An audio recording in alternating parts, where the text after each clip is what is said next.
Ration కార్డులు ఎప్పుడు ఇస్తారు, ఇస్తారా ఇవ్వరా? రేషన్ కార్డులు ఇస్తే ఇచ్చేది బియ్యం కేంద్ర ప్రభుత్వం,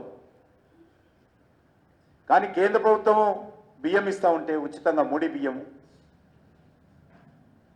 రేషన్ కార్డులు ఇవ్వడానికి గ్యారంటీ ఇచ్చి ఈరోజు ఈ ప్రభుత్వము పేదలకు బియ్యం రాకుండా అడ్డుకునేటువంటి పరిస్థితి ఏర్పడింది.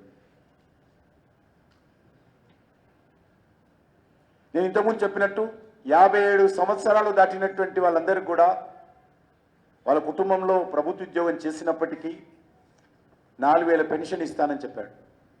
గవర్నమెంట్ ఎంప్లాయీస్కి సంబంధించినటువంటి సభ్యులు కూడా ఆ ఫ్యామిలీలో ఉన్నప్పటికీ కూడా అబోవ్ 57 ఇయర్స్ ఉన్నటువంటి వాళ్ళందరికీ కూడా 4000 పెన్షన్ ఇస్తామని చెప్పారు.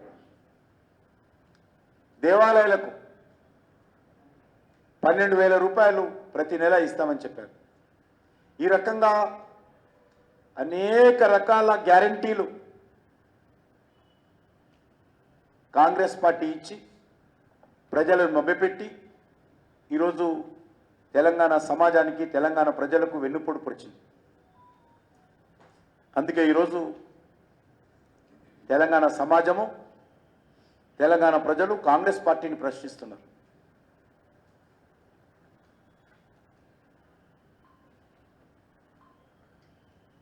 అందుకే భారతీయ జనతా పార్టీ ఈ రోజు నుంచి ప్రశ్నిస్తున్న తెలంగాణ పేరుతో మేము ఒక క్యాంపెయిన్ నడపాలని నిర్ణయించుకున్నాం. ప్రజలను చైతన్యం చేసేటువంటి కార్యక్రమం, ఎవరైతే న్యాయంగా ఈ గ్యారంటీలు అమలు జరిగితే లబ్ధి పొందుతారో ప్రజలు, వాళ్ళందరినీ కలిసేటువంటి కార్యక్రమం చేపట్టబోతా ఉన్నాం.